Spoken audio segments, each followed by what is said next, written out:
Salut tout le monde, j'espère que vous allez bien tous et toutes. On se retrouve oui pour WWE 2.0 puisque NXT 2.0. Alors oui, je suis sincèrement désolé, vraiment désolé. C'est vrai que j'aurais dû vous proposer le show hier soir, mais suite à des déconvenus incondamment de ma volonté, et bien malheureusement il y avait le match entre le RB Leipzig et le Paris Saint-Germain qui devait être observé par moi-même. Il y avait notamment pas mal de choses à faire et je suis arrivé très en retard justement du boulot.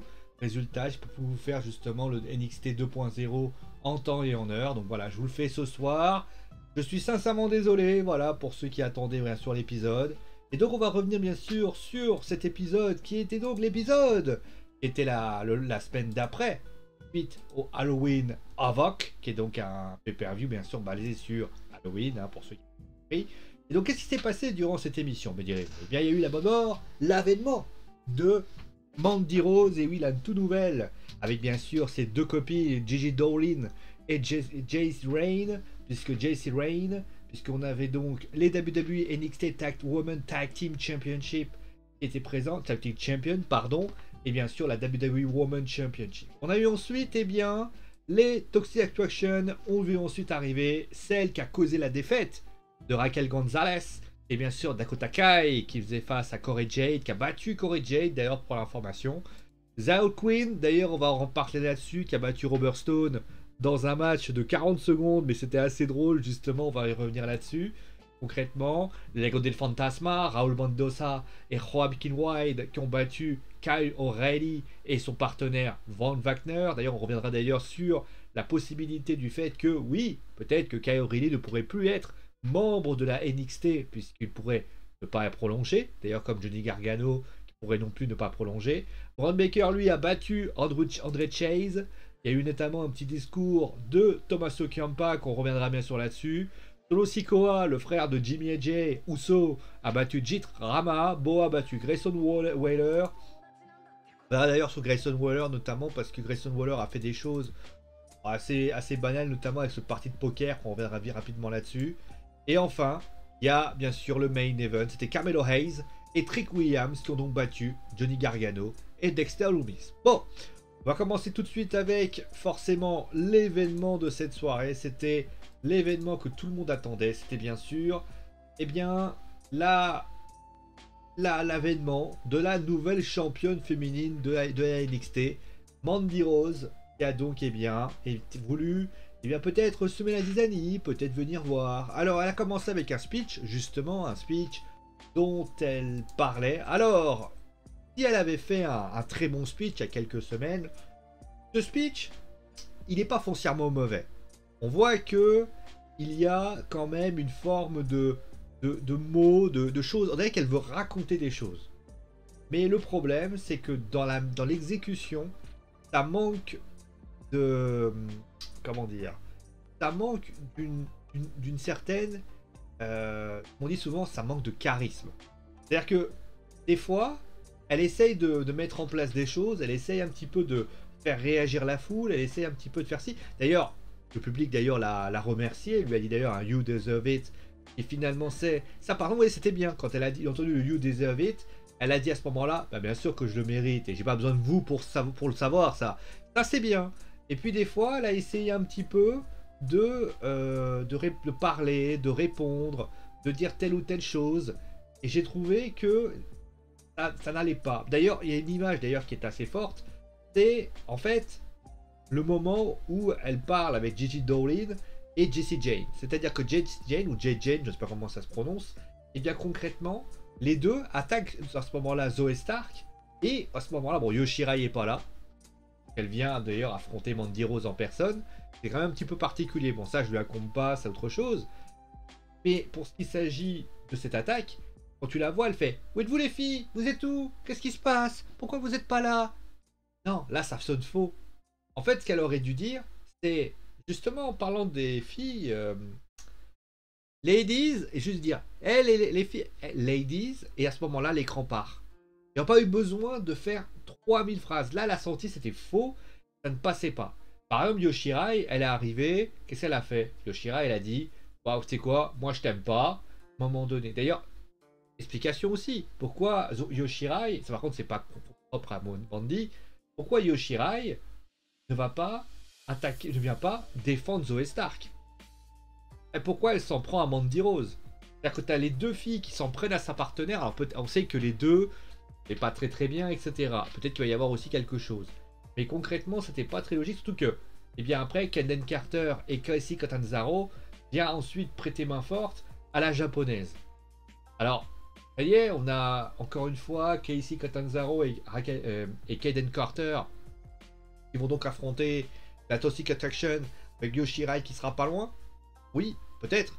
Mais Yoshirai, moi je trouve qu'il aurait été logique qu'elle a défendre sa copine. Ou alors, elle met un message avant ou après en expliquant. Il fallait l'expliquer en fait. C'est-à-dire qu'elle aurait dû par exemple voir ça. En fait, dans l'organisation, il y a un truc qui va pas. À un moment donné, Gigi Dolin et Jessie Jane auraient dû attaquer, clairement, auraient dû avoir une attaque. Et à ce moment-là, eh bien, Yoshirai aurait venu plus tard. Là, ça aurait été justifié. Yo aurait vu ça, se serait énervé, ça aurait pu avoir en lui disant voilà, c'est vrai que je l'aimais pas beaucoup, elle me cassait les pieds, elle voulait toujours faire comme moi, mais bon, la vérité, c'est que je la respectais. Voilà, point fini, on n'en parle plus. Là, c'est vrai que dans l'organisation, ça manquait de cohérence et ça, c'est bien dommage. Et je pense que il va falloir quand même que Mandy, après, elle joue bien son rôle de Toxic Attraction, un peu de femme fatale, et elle le joue très bien. D'ailleurs, elle aime bien beaucoup s'appeler la biche, on va dire le vrai mot parce que sinon je vais me faire battre de YouTube. Mais concrètement, c'était pas mal. Là, il y a concrètement quelque chose à travailler. Elle a une gimmick intéressante, Mandy. Franchement, Mandy, moi je trouve qu'elle a une gimmick un peu de femme fatale, comme j'ai dit, un peu pas de bimbo. Attention, je dis pas bimbo. Faut bien différencier le côté femme fatale et bimbo. Bimbo, c'est une meuf qui met son physique en valeur, ce qu'elle fait, mais entre guillemets, juste pour attirer des mecs. Non, elle essaye de mettre du charme, etc. Elle est vraiment, en plus, sa nouvelle coupe de cheveux, je l'ai plusieurs fois dit, elle est très jolie comme ça. Franchement, c'est sympa. Et le clan est quand même intéressant au vu de ce qui se passe. Bon, allez, on va passer à la suite avec... Pareil, ça c'est très intéressant. C'était d'ailleurs le moment intéressant de la soirée. Donc, on sait que Raquel Gonzalez a donc perdu ce titre par... Moi, je m'attendais réellement que Dakota Kai finisse par s'en prendre et finalement fasse, je sais pas, un petit speech, etc. J'ai beaucoup aimé dans ce moment. Déjà, c'est finalement... Voilà, quand je parlais de body language, de caractère, de charisme. Voilà une personne, Dakota Kai, qui a du charisme. C'est-à-dire que Dakota Kai, elle a affronté Cora Jade. Alors Cora Jade s'est fait détruire, concrètement. Et il se passe qu'à la fin, il se passe qu'elle va prendre une table, elle commence à détruire encore plus son adversaire. Et à ce moment-là, elle veut sortir une table. Et elle hésite. Et elle finit par regarder comme ça, de manière un peu, on sait pas trop. Elle lâche le skateboard de Cora, et à ce moment-là, elle rentre en coulisses. Ça, c'était très intéressant, parce que tout le monde s'attendait à la voir. Moi, je m'attendais réellement à une chose, c'est qu'elle fait son truc, elle prend un micro, elle va dans le ring, elle te dit voilà, elle explique pourquoi elle est revenue. Pourquoi. D'ailleurs, elle le dit un truc, d'ailleurs, quand elle arrive, elle dit j'ai pas attaqué Raquel Gonzalez pour ta gueule. Je l'ai faite pour en terminer avec elle. Donc, est-ce que... Et là, elle te fait un truc comme ça. Est-ce que ça veut dire que Dakota Kai, on voit au niveau de son body language, on sent une personne en psychotique, un peu sans trop savoir ce qu'elle veut, en mode un peu perdu, un peu on sait pas trop ce qu'elle fait, on sait pas trop de ci, on sait pas trop de ça. C'est très intéressant. C'est vraiment très intéressant ce qu'elle a raconté Dakota Kai. Est-ce que Dakota Kai tourne dans le face? Bah non, parce qu'elle... En fait... Mais après, est-ce que Raquel Gonzalez ne tourne pas vers le heal? Ça aussi, on peut l'imaginer. Est-ce que Dakota Kai, aujourd'hui, n'est pas dans une gimmick de... Voilà, complètement un peu allumé, etc. etc. Voilà, j'ai... C'est ma façon de voir les choses. Bon, voilà, on va continuer là-dessus. Voilà, pas grand-chose à dire de plus. On va continuer ensuite avec... Bah, finalement, ce qui s'est passé en fin d'émission. Alors ça, par contre... Si le début de show était plutôt intéressant, où j'ai pris beaucoup de plaisir à suivre l'émission, c'était sympa, c'était agréable, bah là, j'ai vite déchanté à la suite. Déjà, le match par équipe, j'ai trouvé assez fade. Voilà, très fade, sans intérêt, sans réellement quelque chose. La seule chose qui m'a fait un peu vibrer, c'est vrai que Tommaso Ciampa qui vient avec Carmelo Hayes qui arrive, le segment est pas trop mal. J'aurais aimé qu'il fasse un petit peu de... Voilà, il a parlé de Brand Breaker pour en parler. Voilà, c'est plutôt pas trop mal. Franchement, c'était cool. Les deux se sont un petit peu tapés dessus. Et il s'avère que c'est un petit peu provoqué. Et d'ailleurs, le seul moment que j'ai kiffé, qui était vraiment la transition, c'est Tommaso qui arrive et qui regarde Johnny Gargano. Et Johnny Gargano qui le regarde, qui lui fait « Ah mec, ça va bien ?» Et tu vois que Tommaso, il lui fait « Je te fais pas confiance mec, je te fais pas confiance. » Alors que, bien évidemment, c'est un peu ironique parce que je rappelle que celui qui avait littéralement défoncé Johnny Gargano, c'était Tommaso de base. Et au final, voilà, donc on voit qu'il garde quand même le côté les choses qui sont...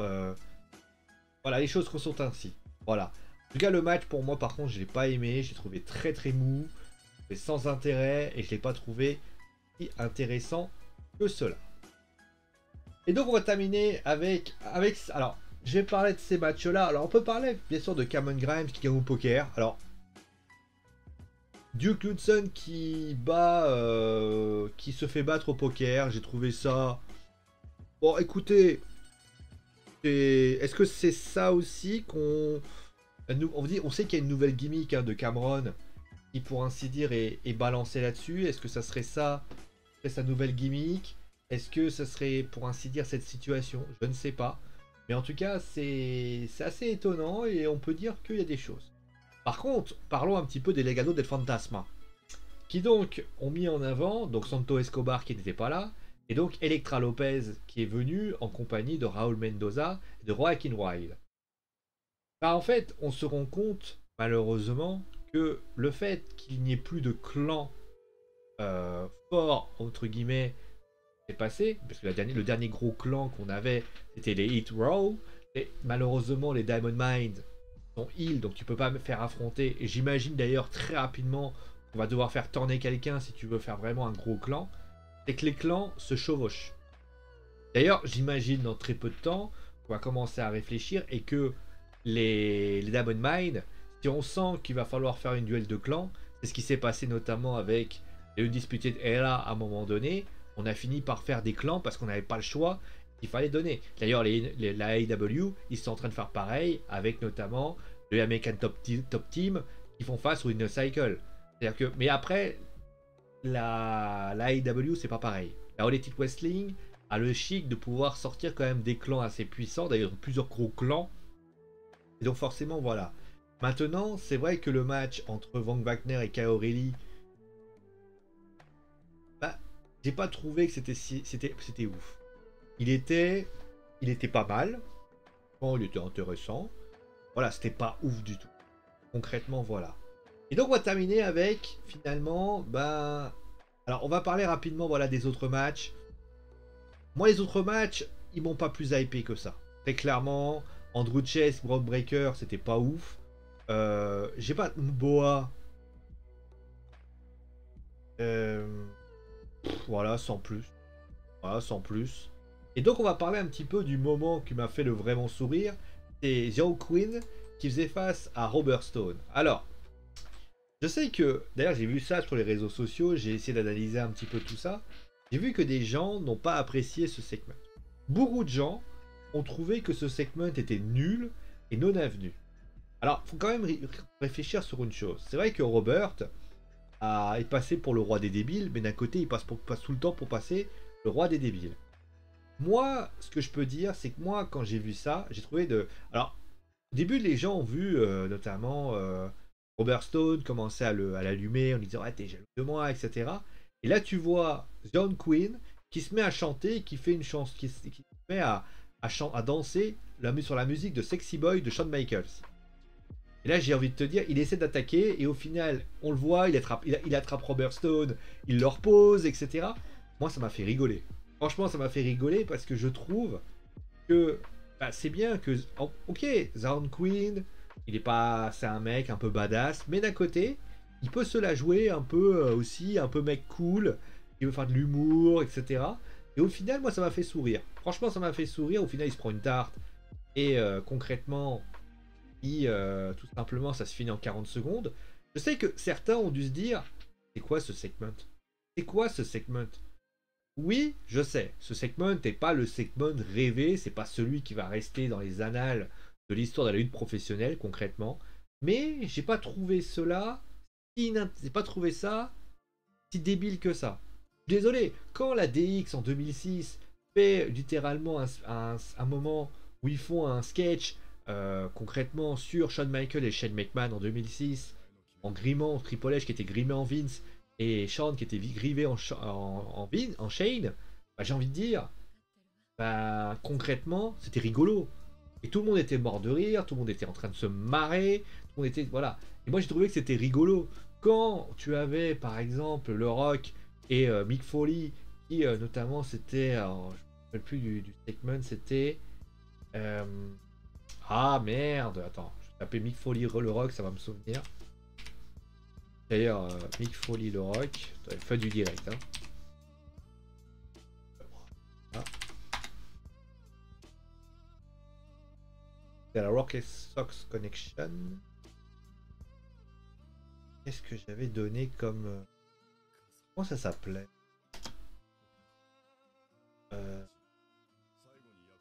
Friends. En fait, ça a fait le plus gros racing d'ailleurs. J'ai tapé racing. J'ai tapé voir si ça peut.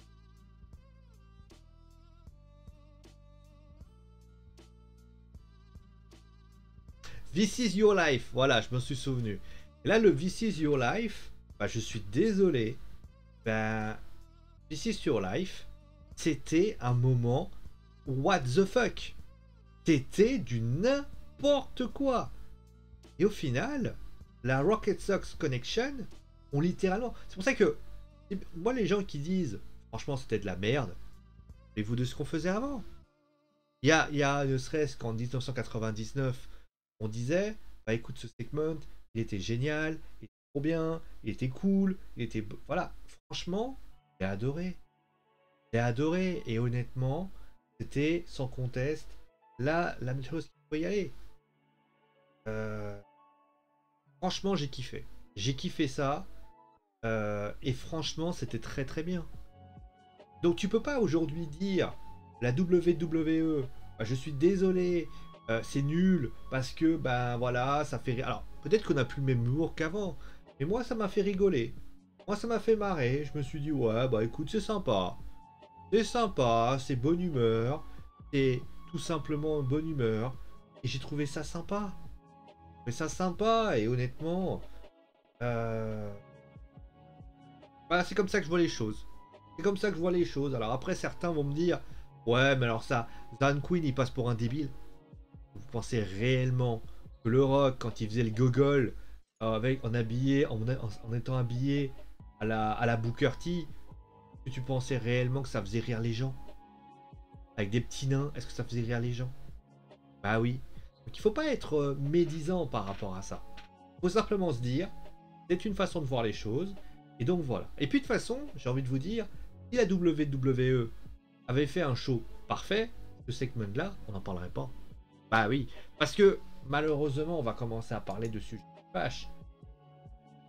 Le segment aujourd'hui, je vais dire une chose un peu méchante.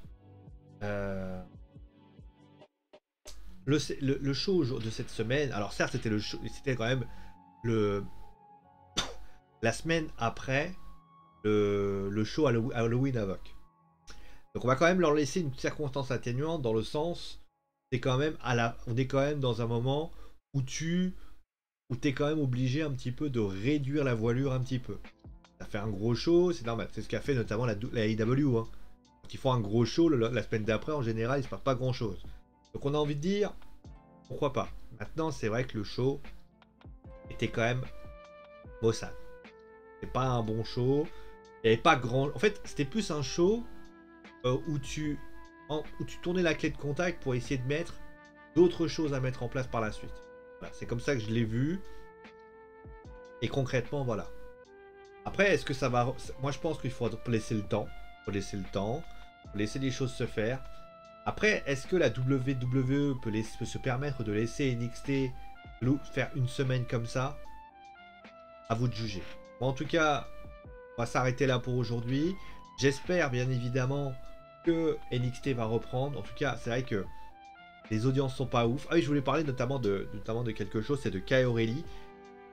Est-ce qu'il peut quitter la WWE? Parce qu'on sait que Adam Cole est parti, que Bobby Fish a été renvoyé de la WWE. Donc il se retrouve un peu avec Roderick Strong, pour ainsi dire. La question c'est, est-ce qu'il peut partir? Après, la question aussi, on peut le dire, tout le monde peut partir. Il n'y a pas de règle qui dit non, tu peux pas partir. Il y a toujours quelqu'un qui peut partir. Maintenant, il y a une réalité, c'est que il y a un contrat. Est-ce que Kyle O'Reilly se satisfait aujourd'hui de son statut au sein de la WWE? Moi, je vais envie de vous dire, j'en suis pas totalement certain. Pourquoi? Kyle O'Reilly, il a eu, comment dire, regardez, il a commencé en tant que lutteur équipe, il a commencé, il a fait sa petite carrière et tout.